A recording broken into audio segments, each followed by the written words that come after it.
નમસ્કાર વિદ્યાર્થી મિત્રો, છેલ્લે આપણે ચેપ્ટર નંબર 2 એકમ અને માપનની અંદર પારિમાણિક સૂત્રો, ત્યારબાદ પારિમાણિક વિશ્લેષણના ઉપયોગો કે જેમાં આપણે બે ઉપયોગો જોયા હતા. પહેલો ઉપયોગ હતો કે કોઈ પણ ભૌતિક રાશિ હોય તો એ ભૌતિક રાશિ માટે જે બે એકમ પદ્ધતિ છે, CGS હોય અને MKS એકમ પદ્ધતિ હોય, તો આ બંને એકમ પદ્ધતિ વચ્ચે કયો સંબંધ છે તો એના વિશેનો પહેલો ઉપયોગ જોયો હતો. ત્યારબાદ પારિમાણિક વિશ્લેષણનો બીજો ઉપયોગ જોયો હતો. આપણે કોઈ પણ ભૌતિક સમીકરણ આપેલું છે, ભૌતિક રાશિનું કોઈ પણ સમીકરણ આપેલું છે, તો આ સમીકરણ પારિમાણિક દ્રષ્ટિએ યથાર્થ છે કે કેમ એ જોયું હતું આપણે. એની અંદર ખાસ પોઈન્ટમાં આપણે એવું જોયું હતું કે કોઈ સમીકરણ આપ્યું હોય એ સમીકરણમાં ડાબી બાજુના જે પદ હોય એ અને જમણી બાજુના જે પદ હોય એ બંનેના જો પારિમાણિક સૂત્રો લઈએ અને બંનેના પારિમાણિક સૂત્રો જો એક સમાન થાય તો આપણે કહી શકીએ કે આપેલી ભૌતિક રાશિનું સમીકરણ એ પારિમાણિક દ્રષ્ટિએ યથાર્થ છે. ઘણીવાર મિત્રો કન્ફ્યુઝ કરવા માટે પરીક્ષાની અંદર એવો પણ કોઈ ક્વેશ્ચન મૂકી દીધેલો હોય છે. કોઈ સમીકરણ આપી દીધેલું, આ સમીકરણને એમ પૂછવામાં આવે કે આ સમીકરણ શું પારિમાણિક દ્રષ્ટિએ યથાર્થ છે કે કેમ, એટલે કે પારિમાણિક દ્રષ્ટિએ સાચું છે કે કેમ.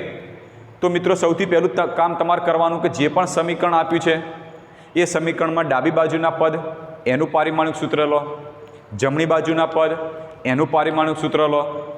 મિત્રો યાદ રાખજો, તમે જ્યારે પારિમાણિક સૂત્રો લખો છો ત્યારે પરફેક્ટ સાચા હોવા જોઈએ, આપણી ભૂલ અંદર ના હોવી જોઈએ. હવે ડાબી બાજુના પદ અને જમણી બાજુના પદના જ્યારે પારિમાણિક સૂત્રો લો અને જો પારિમાણિક સૂત્રો એક સમાન ના આવે તો કહી શકાય કે આપેલ સમીકરણ એ પારિમાણિક દ્રષ્ટિએ યથાર્થ નથી. બરાબર છે? એટલે ઘણીવાર ચેકિંગ માટે પણ આવી રીતનું કોઈ સમીકરણ આપી દીધેલું હોય કે જે સાચું છે કે ખોટું એ આપણે ખાલી કહેવાનું હોય છે. બરાબર છે? તો એ મુદ્દા વિશે આપણે જોયું હતું. ત્યારબાદ પારિમાણિક વિશ્લેષણનો છેલ્લો આજે ઉપયોગ જોઈએ કે કોઈ ભૌતિક રાશિનું અન્ય ભૌતિક રાશિ સાથે સંબંધ દર્શાવતું સમીકરણ મેળવવું. મિત્રો આપણે છેલ્લે હમણાં એક દબાણનો ઉપયોગ નંબર 2 ની અંદર દબાણનું સૂત્ર મેળવ્યું હતું કે દબાણ P બરાબર ρGH. હવે આ જે સૂત્ર મેળવ્યું હતું તો એના અંદર જે ઉપયોગ નંબર 2 હતો એ ઉપયોગ નંબર 2 નું વિધાન આ પ્રમાણે હતું કે કોઈ ભૌતિક રાશિના સમીકરણની પારિમાણિક યથાર્થતા ચકાસવી. એટલે કે સમીકરણ આપી દીધેલું હતું, આ સમીકરણ પારિમાણિક દ્રષ્ટિએ યથાર્થ છે કે કેમ ખાલી એ જોવાનું થતું હતું. હવે ત્રીજા નંબરના ઉપયોગમાં શું કરવાનું છે કે કોઈ ભૌતિક રાશિનું અન્ય ભૌતિક રાશિ સાથે સંબંધ કેવા પ્રકારનો છે, એટલે કે P અને ρGH આ ત્રણ ભૌતિક રાશિ રહી, આ બંને સાથે સંબંધ બરાબરનો છે, લેસ ધેનનો છે, ગ્રેટર ધેનનો છે, અથવા તો વર્ગના પ્રમાણમાં છે, અથવા તો વર્ગમૂળના પ્રમાણમાં છે. કેવા પ્રમાણમાં છે? કોઈ એક પદ એક ભૌતિક રાશિ બીજી ભૌતિક રાશિ સાથે કેવી રીતે સંબંધ બનાવે છે, કેવી રીતે સંબંધ ધરાવે છે, તો એ મેળવવાનું છે આપણે પારિમાણિક વિશ્લેષણના ત્રીજા ઉપયોગની અંદર. તો ચલો અહીં આગળ આપણે એક ઉદાહરણ લઈ લઈએ, જે તમારા બુકનું જ ઉદાહરણ છે. કે પહેલા નંબરનું ઉદાહરણ લઈએ કે સાદા લોલકનો આવર્તકાળ, મોસ્ટ આઈએમપી ઉદાહરણ કહેવાશે તમારું, કે સાદા લોલકનો આવર્તકાળ T એ લોલકની લંબાઈ સ્મોલ l, ગોળાના દળ સ્મોલ m તથા ગુરુત્વ પ્રવેગ g ઉપર આધાર રાખે છે. તો આ સાદા લોલકના આવર્તકાળનું સૂત્ર મેળવો. ફરીથી એકવાર રકમ સમજી લેજો કે સાદા લોલકનો આવર્તકાળ, સાદું લોલક તો તમે જોયેલું જ છે, બરાબર? લોલક ઘડિયાળ આપણે જોઈએ છીએ તો લોલક ઘડિયાળની અંદર જે પેલો લોલક આઘું પાછું થઈ જાય છે તો એને તમે સાદા લોલક તરીકે લઈ શકો. પણ નોર્મલી સાદા લોલકની રચનાની અંદર એક દળ રહિત દોરી હોય છે કે જેનું દળ બહુ જ ઓછું હોય. એવી એક દોરીના નીચે કોઈ એક લોખંડનો ગોળો લટકાવી દઈએ અથવા તો કોઈ દળદાર વસ્તુ લટકાવી દઈએ તો આવી રીતે બનતી રચનાને આપણે સાદું લોલક કહીએ છીએ. આ સાદા લોલકને તમે એક બાજુ ખેંચી અને જ્યારે છોડી મૂકો તો સાદું લોલક એ આ રીતે દોલનો કરે જશે. તો આ દોલનો દરમિયાનનો જે આવર્તકાળ છે એ આવર્તકાળ આ સાદા લોલકની જે લોલકની લંબાઈ L, ગોળાનું દળ m અને આ સાદું લોલક જ્યારે તમે લટકાયેલું હશે તો ગુરુત્વ પ્રવેગ જે લાગતો હશે તો ગુરુત્વ પ્રવેગ g, આ ત્રણ બાબતો ઉપર આધાર રાખે છે. તો આના ઉપરથી સાદા લોલકના આવર્તકાળનું સૂત્ર મેળવો. ચલો શરૂ કરીએ કે સાદા લોલકના આવર્તકાળનું આપણે સૂત્ર મેળવવું છે. તો સૌથી પહેલાં આપણે રકમમાં જે આપ્યું છે પહેલાં લખીએ કે શું આપ્યું છે કે સાદા લોલકનો આવર્તકાળ આપ્યો કે સાદા લોલકનો આવર્તકાળ ટી કઈ કઈ બાબત ઉપર આધાર રાખે છે? તો એ પહેલું લોલકની લંબાઈ, જેને આપણે સ્મોલ એલ કહીએ છીએ, ત્યારબાદ ગોળાનું દળ, જેને આપણે સ્મોલ એમ કહીએ છીએ, અને ગુરુત્વ પ્રવેગ, ગુરુત્વ પ્રવેગ એટલે કે સ્મોલ જી પર આધાર રાખીએ છીએ. આનો મતલબ એ થયો કે આવર્તકાળ ટી એ લોલકની લંબાઈ ઉપર પણ આધાર રાખે છે, આવર્તકાળ ટી એ ગોળાના દળ ઉપર આધાર રાખે છે, અને આવર્તકાળ ટી એ ગુરુત્વ પ્રવેગ જી ઉપર આધાર રાખે છે. તો શું આમ લખી શકાય કે આવર્તકાળ ટી એ ચલે છે, આધાર રાખે છે એનો મતલબ થાય ચલે છે. તો આવર્તકાળ ટી એ લોલકની લંબાઈ ઉપર આધાર રાખે છે, તો લંબાઈ એલ.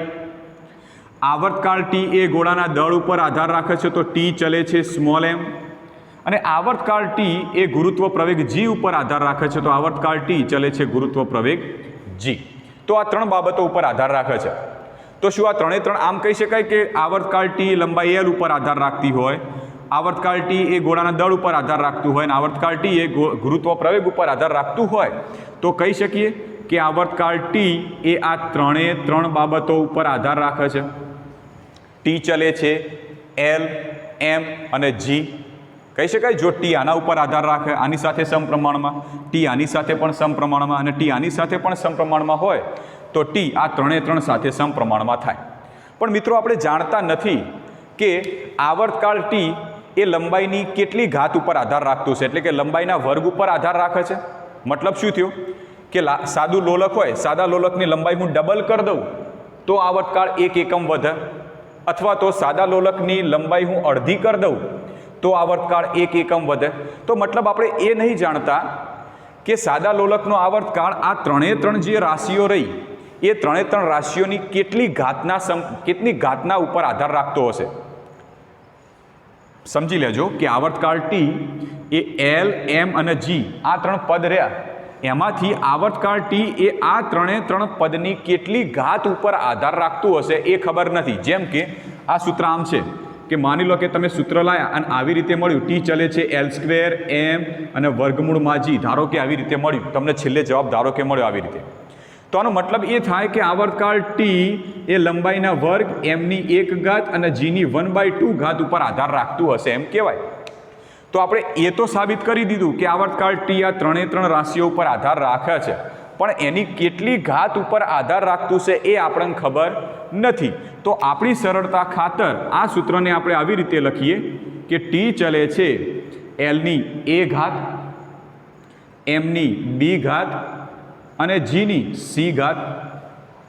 કહી શકીએ A, B અને C એટલે કોઈ ઘાતની સંખ્યા છે, કેટલી છે આપણને ખબર નથી, તો આપણે પહેલાં જે ઘાતની સંખ્યા શોધવાનો પ્રયત્ન કરીએ.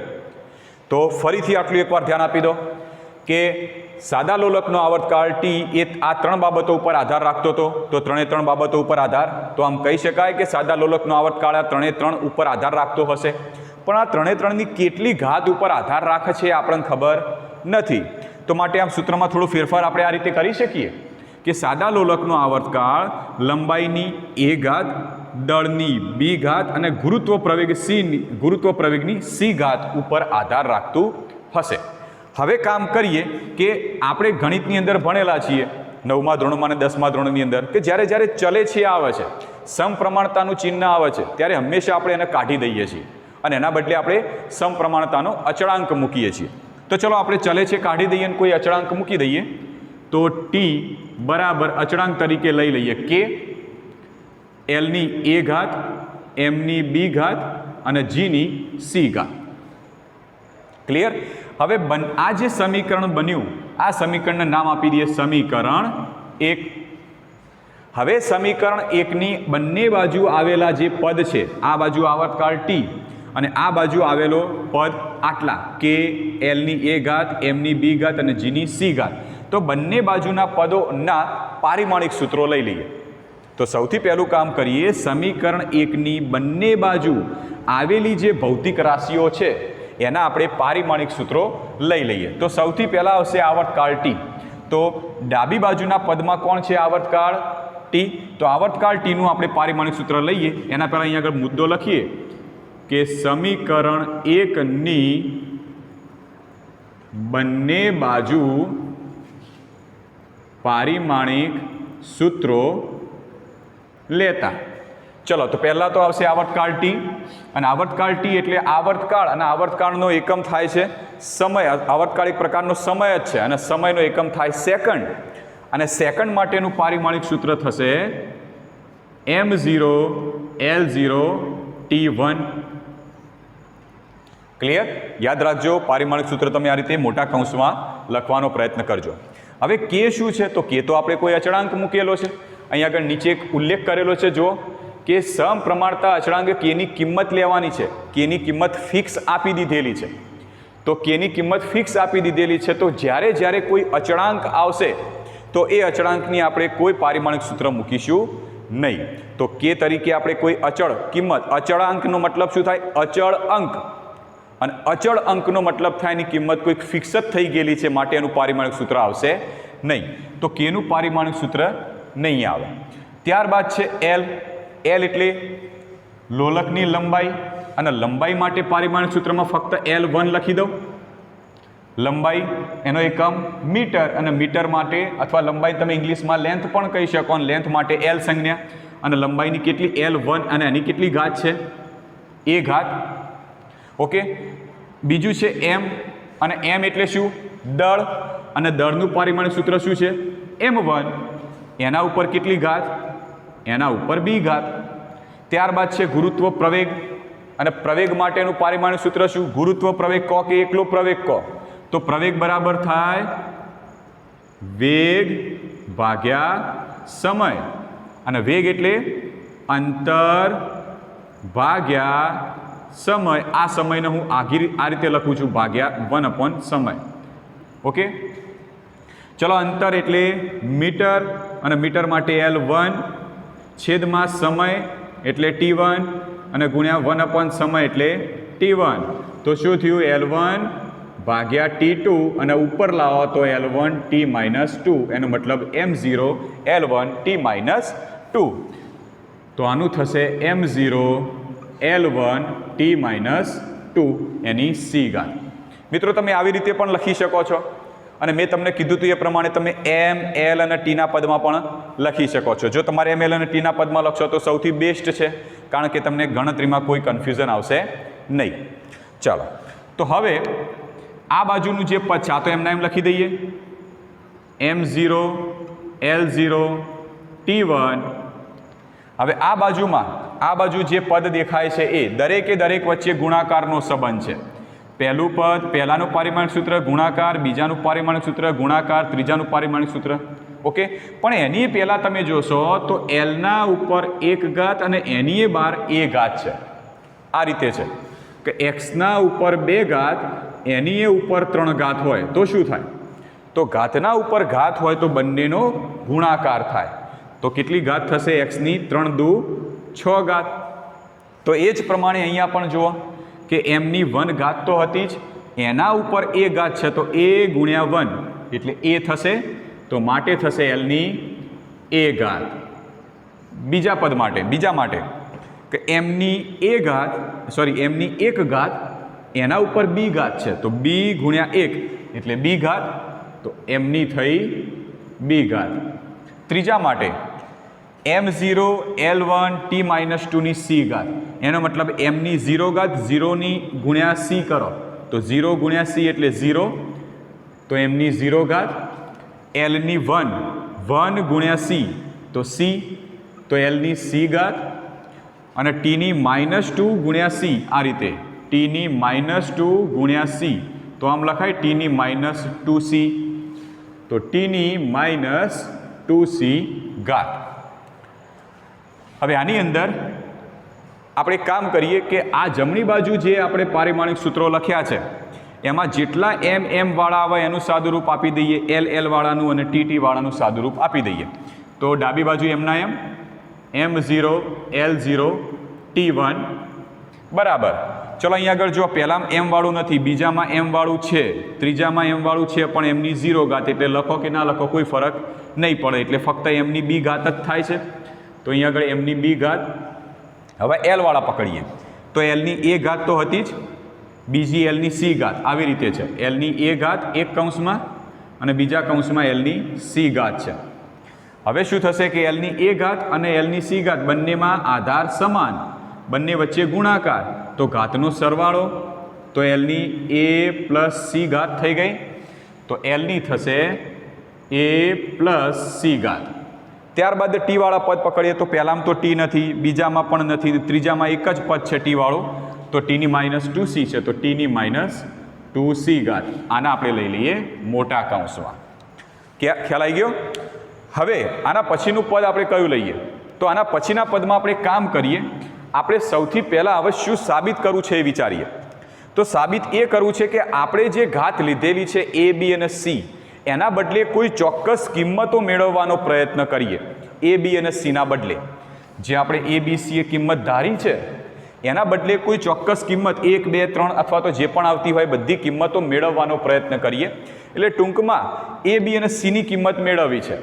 તો એ બી અને સીની કિંમત મેળવવા માટે આપેલ જે સમીકરણ છે એ સમીકરણમાં ડાબી બાજુના MLTના પદ અને જમણી બાજુના MLTના પદ, એમાંથી MM સરખાઈએ, LL સરખાઈએ અને TTના પદ સરખાઈ દઈએ.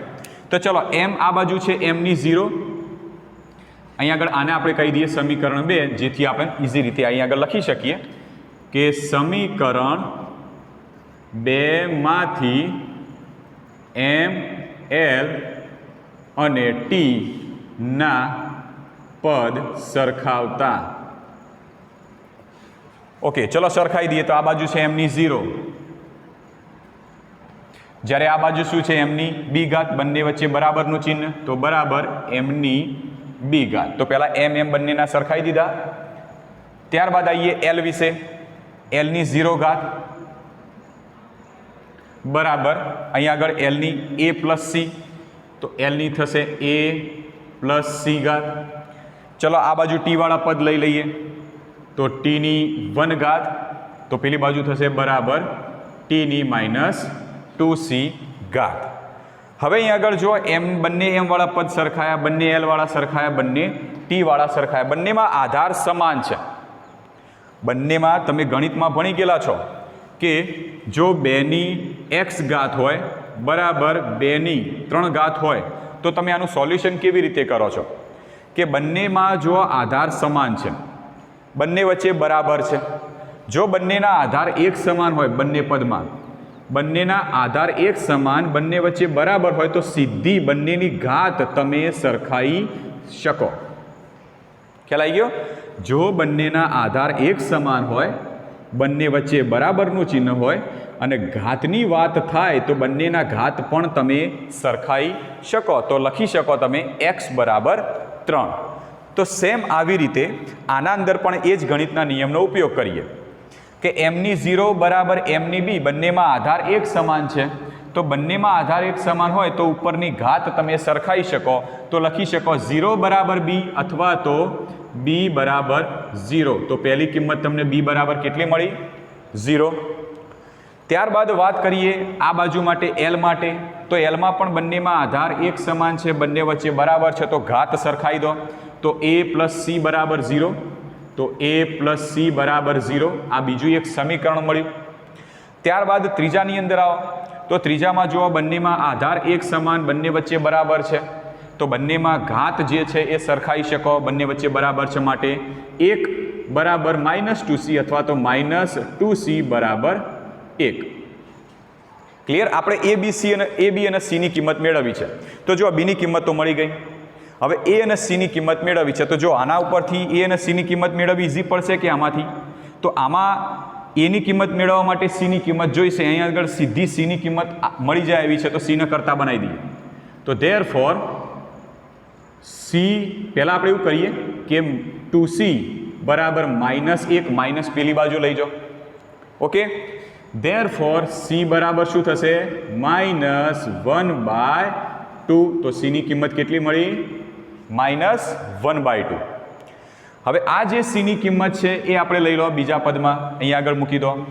તો ધેરફોર એ સી તરીકે લઈ લો -1/2 બરાબર 0. -1/2 બરાબરની પેલી બાજુ જતા રહે તો +1/2 થઈ જાય. તો એની +1/2, તો એની પણ કિંમત મળી ગઈ. તો આપણે એ બી અને સીની ત્રણે કિંમતો મેળવી દીધી. તો હવે શું કરીએ? તો હવે જે એ બી અને સીની ત્રણેની કિંમતો મેળવી દીધી એના આપણે સમીકરણ 1ની અંદર એ કિંમત મૂકી દઈએ. તો અહીંયા આગળ લખીએ કે એ બી અને સીની કિંમત સમીકરણ 1માં મૂકતા સમીકરણ 1માં મૂકી દઈએ.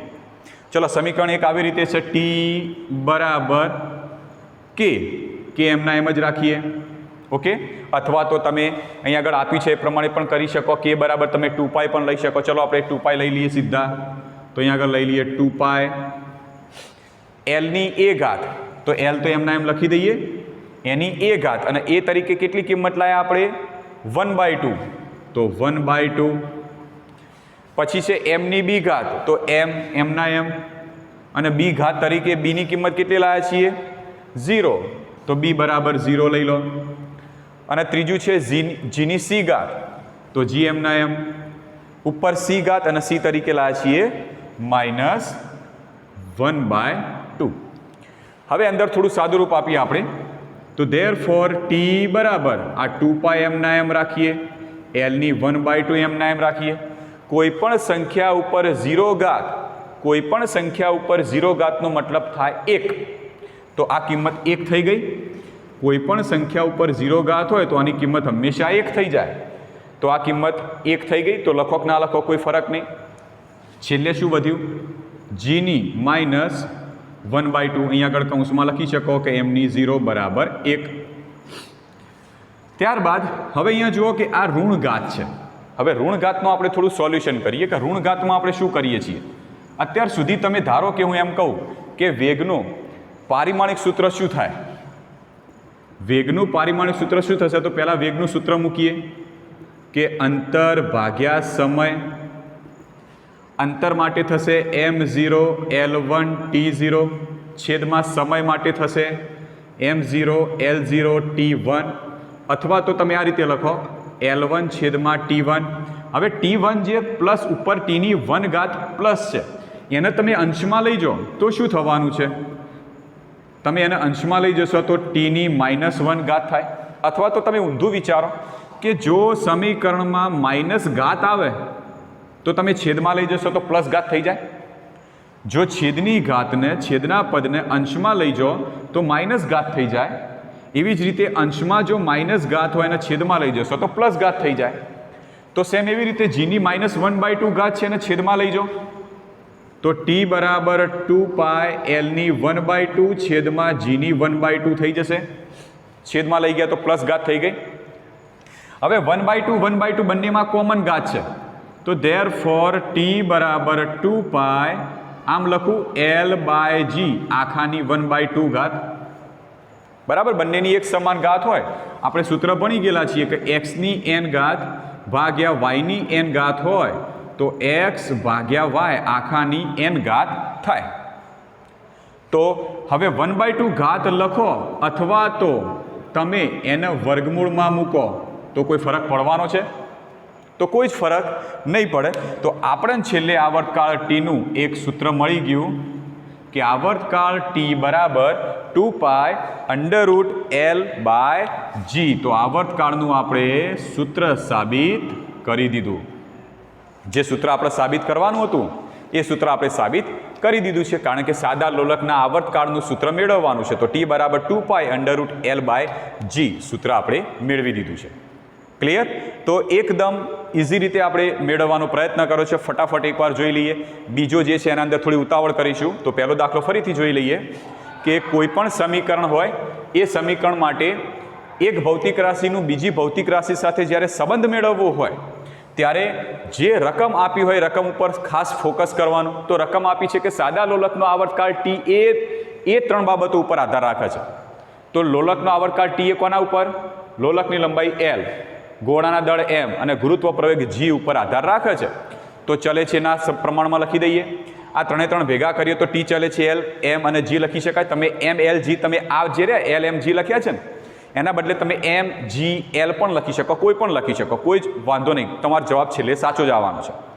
હવે આપણે ખબર નથી કે l, m અને g એ કેટલા પ્રમાણમાં છે, એટલે અડધા પ્રમાણમાં છે કે વર્ગના પ્રમાણમાં છે કે કેવી રીતે, એટલે એની ઘાત જાણતા નથી.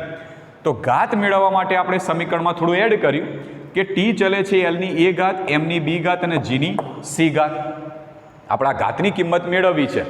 હવે આ સમીકરણમાં ચલે છે કાઢવા માટે આપણે કોઈ અચળાંક મૂકી દઈએ. અચળાંક મૂક્યા પછી આ જે સમીકરણ બન્યું બંને બાજુ પારિમાણિક સૂત્રો લઈ લીધા. એમાંથી જમણી બાજુ પારિમાણિક સૂત્રો વધારે હતા તો m m l l વાળા અને t વાળા પદ ભેગા કરે અને ફાઇનલ સમીકરણ બનાવ્યું. આ જે સમીકરણ 2 હતું એના બંને બાજુ m m વાળા પદ સરખાયા, l વાળા સરખાયા અને t વાળા સરખાયા. તો આપણને a b અને c ની કિંમત મળી ગઈ. આ a b અને c ની કિંમત સમીકરણ 1 માં l m અને g ની જે ઘાત છે એના ઉપર મૂકી દીધી. તો ફાઇનલ સાદુરૂપ આપવાથી કિંમત મળી t બરાબર 2π√l/g. એકદમ ઇઝી દાખલો છે. ચલો આપણે આવો એક બીજું ઉદાહરણ લઈએ, બીજું એક્ઝામ્પલ લઈ લઈએ કે ગુરુત્વાકર્ષણની અસર નીચે મુક્ત પતન કરતા પદાર્થને h મીટર અંતર કાપ્યા પછીનો વેગ v છે. એટલે કોઈ પદાર્થ મુક્ત પતન કરે છે.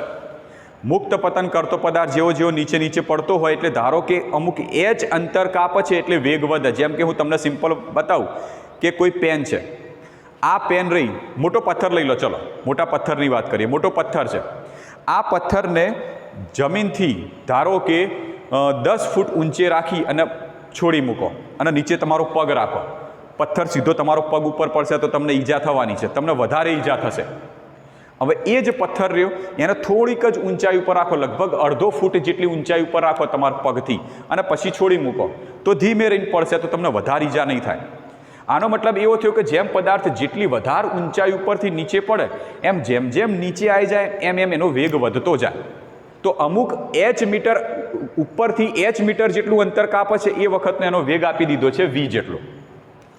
હવે કીધું છે કે આ વેગ v એ ગુરુત્વ પ્રવેગ g અને અંતર h ઉપર આધાર રાખે છે. તો પહેલી ભૌતિક રાશિ વેગ આ કોના ઉપર આધાર રાખે છે? તો પહેલી ભૌતિક રાશિ ગુરુત્વ પ્રવેગ g અને બીજી ભૌતિક રાશિ અંતર h, આ બંને ઉપર આધાર રાખે છે. તો પારિમાણિક વિશ્લેષણની મદદથી સાબિત કરો કે વેગનું સૂત્ર v બરાબર k√gh. તો આ સૂત્ર આપણે સાબિત કરવું છે. જેમ આના અંદર આપણે t બરાબર 2π√l/g સાબિત કર્યું, સેમ એવી રીતે અહીંયા આગળ સાબિત કરવાનું છે v બરાબર k√gh. તો ચલો દાખલાની શરૂઆત કરીએ. તો સૌથી પહેલાં શું કીધું છે કે વેગ v એ ગુરુત્વ પ્રવેગ g અને અંતર h ઉપર આધાર રાખે છે. તો એ મુદ્દો લખી દઈએ કે વેગ v એ ગુરુત્વ પ્રવેગ g અને અંતર h પર આધાર રાખે છે. ક્લિયર? આનો મતલબ શું થયો કે વેગ એ ગુરુત્વ પ્રવેગ ઉપર પણ આધાર રાખે છે અને વેગ અંતર h ઉપર પણ આધાર રાખે છે. તો આમ લખી શકીએ કે વેગ એ ગુરુત્વ પ્રવેગ ઉપર પણ આધાર રાખે છે અને વેગ એ અંતર h ઉપર પણ આધાર રાખે છે. બરાબર? તો વેગનો આધાર ગુરુત્વ પ્રવેગ g ઉપર છે, વેગનો આધાર અંતર h ઉપર છે. તો આમ લખી શકો કે વેગનો આધાર ગુરુત્વ પ્રવેગ g અને અંતર h બંને ઉપર રહેશે. બરાબર? હવે વાત આવશે કે ગુરુત્વ પ્રવેગના કેટલા મૂલ્ય ઉપર, hના કેટલા મૂલ્ય ઉપર. તો મૂલ્ય વિશેની વાત થાય ત્યારે આપણે સીધી એની ઘાત વિશેની ચર્ચા કરીશું. તો આપણે લખી દઈએ કે વેગનો આધાર ગુરુત્વ પ્રવેગ g ની a ઘાત ઉપર અને h ની b ઘાત ઉપર આધાર રાખે છે. તો આપણે સૌથી પહેલાં a અને b ની કિંમત મેળવવાની થાય છે. તો એ મેળવવા માટે પહેલાં ચલે છે કાઢી દઈએ. તો ચલે છે કાઢીએ તો કોઈ અચળાંક k મૂકવો પડશે. તો k g ની a ઘાત અને h ની b ઘાત. આને આપણે કહીએ સમીકરણ 1. આ જે સમીકરણ 1 છે એની બંને બાજુ પારિમાણિક સૂત્રો લઈ લઈએ. સમીકરણ 1 ની બંને બાજુ પારિમાણિક સૂત્રો લેતા. ચલો પારિમાણિક સૂત્રો લઈ લો. તો પહેલાં છે વેગ, અને વેગનું પારિમાણિક સૂત્ર શું થશે? ફટાફટ m0 L1 t-1. ઓકે, આપણે હવે જાણીએ છીએ. હવે થોડી સ્પીડ રાખવાની છે. મેં તમને કીધું પ્રમાણે કે એ તો અચળાંક છે અને અચળાંકનું કોઈ પારિમાણિક સૂત્ર નહીં આવે. બીજું પદ છે ગુરુત્વ પ્રવેગ g, અને પ્રવેગ માટે આવશે m0 L1 t-2. એની કેટલી ઘાત? a ઘાત.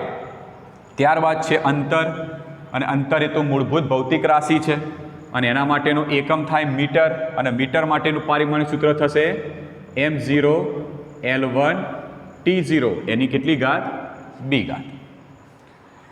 હવે ડાબી બાજુ તો એમના એમ રહેવા દઈએ આપણે કે m0 L1 t-1. આને એમના એમ રહેવા દઈએ, અને જમણી બાજુ જે છે એમ વાળા પદ ભેગા કરીએ, l વાળા અને t વાળા.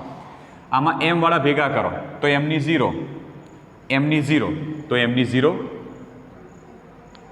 સોરી પહેલાં આપણે એક કામ કરીએ કે આ જે a વાળું છે ઘાતના ઉપર ઘાત છે એ અંદર ગુણી કાઢીએ. તો mની 0, એની ઉપર a ઘાત, તો mની 0 ઘાત જ થશે.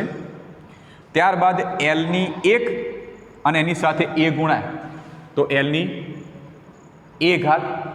ત્યારબાદ tની -2ની સાથે a ગુણો તો tની થશે -2a. આ પહેલું પદ. બીજા માટે mની 0ની સાથે b ગુણો તો mની 0, lની 1 સાથે b ગુણો તો lની b, અને tની 0ની સાથે b ગુણો તો 0 ઘાત. ત્યારબાદ હવે ડાબી બાજુ પદ લઈએ m0 L1 t-1 બરાબર. હવે m વાળા પદ ભેગા કરો તો mની 0, પછી આવશે lની 1 અને lની b. બંનેમાં આધાર સરખો, lની a ઘાત અને lની b ઘાત. તો બંનેમાં આધાર સરખો તો ઘાતનો સરવાળો a પ્લસ b, તો lની a પ્લસ b. ત્યારબાદ છે tની -2a, અહીંયા tની 0, તો tની થશે -2a. તો આ જે પારિમાણિક સૂત્રો બંને બાજુ મળી ગયા. હવે બંને બાજુ m વાળા, l વાળા અને t વાળા પદ સરખાઈ દઈએ. તો બંને બાજુ m l t પદ સરખાવતા. ચલો સરખાઈ દો. તો mની 0, mની 0, તો mની 0 બરાબર mની 0. બીજું છે lની 1, lની 1 બરાબર lની a પ્લસ b. ત્યારબાદ tની -1 અને t બરાબર tની -2a. ક્લિયર? અહીંયા તો બંનેમાં આધાર એક સમાન, તો ઘાત સીધી સરખાઈ શકો તો જવાબ તો 0 જ આવવાનો છે, તો એને અડવાની કંઈ જરૂર નથી. હવે આની વાત કરીએ. બંનેમાં આધાર એક સમાન, બંને વચ્ચે બરાબર, તો ઘાત સરખાઈ દો તો a પ્લસ b બરાબર 1. અહીંયા આવીએ tની -1 અને tની -2a, તો બંનેમાં આધાર એક સમાન બરાબર છે, તો થશે -2a બરાબર -1. હવે a અને b બે જ આપણી પાસે કિંમતો મૂકેલી હતી, તો a અને b ની કિંમત મેળવવાનો પ્રયત્ન કરીએ. આના ઉપરથી મળવા કરતાં આના ઉપરથી એની કિંમત ઝડપથી મળશે. એની કિંમત આમાં મૂકીશું તો બીની કિંમત મળી જશે. તો પહેલાં આ બંનેમાંથી માઇનસ કાઢી દો તો વધશે 2a બરાબર 1. ધેરફોર a બરાબર 2 પેલી બાજુ જાય તો છેદમાં, તો 1/2. તો આ એની કિંમત મળી ગઈ. આ એની કિંમત લઈ લઈએ અહીંયા આગળ, તો થશે 1/2 પ્લસ b બરાબર 1. ધેરફોર b બરાબર 1 - 1/2. પેલી બાજુ ગયા તો માઇનસ થઈ ગયા, કારણ કે બંને વચ્ચે પ્લસ છે તો પેલી બાજુ થશે તો માઇનસ. તો ધેરફોર બીની થશે 1/2 ઘાત. એકમાંથી અડધું બાદ કરીએ તો જવાબ અડધો જ વધશે. તો a અને b બંનેની કિંમત મળી ગઈ આપણે. હવે શું કરીશું? તો a અને b બંનેની કિંમત સમીકરણ 1 માં મૂકી દઈએ. તો a અને b ની કિંમત સમીકરણ 1 માં મૂકતા સમીકરણ 1 માં મૂકી દઈએ. સમીકરણ 1 આ પ્રમાણે છે કે v બરાબર k જીની a ઘાત hની b ઘાત. અહીંયા આગળ તમને કોઈ જ ઉલ્લેખ નહીં કર્યો કે k બરાબર કેટલા લેવાના, તો k બરાબર k જ લઈ લઈએ. તો વી બરાબર કે એમના એમ. ચલો જીની એ ઘાત તો જી એમના એમ અને એ ઘાત અને એ તરીકે થશે 1/2 તો 1/2. એચની બી ઘાત તો એચ એમના એમ અને બી ઘાત તરીકે પણ 1/2 કિંમત છે. એ અને બી બંનેની કિંમત જુઓ તો આમ લખી શકીએ કે વી બરાબર કે જીની 1/2 બીની પણ 1/2 તો જી અને બી આ બંને ભેગા કરી દઈએ. સોરી એચ છે એચ સોરી અહીંયા એચ છે. જી અને એચ બંને ભેગા કરી દઈએ અને બંનેની આખાની ઉપર 1/2 ઘાત કરી દઈએ તો પણ ચાલે, કારણ કે એક્સની એન ઘાત હોય વાયની પણ એન ઘાત હોય તો એક્સ વાય આખાની એન ઘાત તમે લખી શકો છો. આ મેથેમેટિક્સનું સૂત્ર છે. હવે 1/2 ઘાત લખો કે વર્ગમૂળ કરો કોઈ ફરક નહીં પડે. ધેરફોર વી બરાબર કે આ બંનેનું વર્ગમૂળ એટલે GH. તો સૂત્ર આવી ગયું આપણું. તો આવી ગયું વી બરાબર કે √GH. તો આ રીતે આપણે સાબિત કરી શકીએ છીએ પારિમાણિક સૂત્રોનો ઉપયોગ કરી. બરાબર છે મિત્રો. તો એકદમ ઇઝી છે દાખલા ગણવાની બહુ જ મજા આવે છે. અને આની અંદર આ પ્રકારના જે ઉપયોગ નંબર 3 છે પારિમાણિક વિશ્લેષણનો જે ઉપયોગ ત્રીજા નંબરનો જે આ ઉપયોગ આપણે ચલાવ્યો એ ત્રીજા નંબરના ઉપયોગ વિશેના કેટલાક મહત્ત્વના દાખલાઓ પૂછાય છે. આના ઉપરના જ દાખલાઓ પરીક્ષાની અંદર ખાસ પૂછાતા હોય છે બોર્ડની અથવા તો કોઈ GNETની એક્ઝામમાં ક્યાં તો સ્કૂલની કોઈ એક્ઝામ લેવાતી હોય એની અંદર. બરાબર છે. હું તમને એક હોમવર્ક માટે આપું છું, એની રકમ લખજો. હોમવર્ક માટે આપું છું એની રકમ લખો. અહીંયા આગળ ધારો કે લખી દઉં છું રકમ, જગ્યા તો ભલે રહી અમને. એક રકમ બોલું છું ચલો. નિયમિત વર્તુળાકાર માર્ગે ગતિ કરતા પદાર્થ પર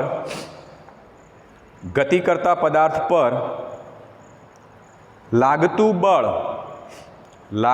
બળ કેપિટલ F, લાગતું બળ F એ પદાર્થના દળ સ્મોલ m, પદાર્થના દળ m, વેગ v અને ત્રિજ્યા r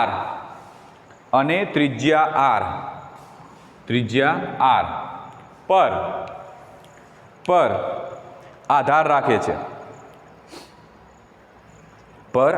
રાખે છે. તો પારિમાણિક વિશ્લેષણની મદદથી બળ માટેનું સૂત્ર મેળવવો અથવા તો બળ માટેનું સમીકરણ મેળવો. બરાબર. તો આના માટેનું આ જે 3 રાશિઓ છે એની સાથે સંબંધ હોય એવું એક સૂત્ર આપણે મેળવવાનું છે. આની સરસ મજાની પ્રેક્ટિસ કરી દો. આની પ્રેક્ટિસ કરશો તો દાખલા ગણવાની બહુ જ તમને મજા આવશે. એકદમ ઇઝી મેથડ છે, આમાં કોઈ જ કન્ફ્યુઝન નથી.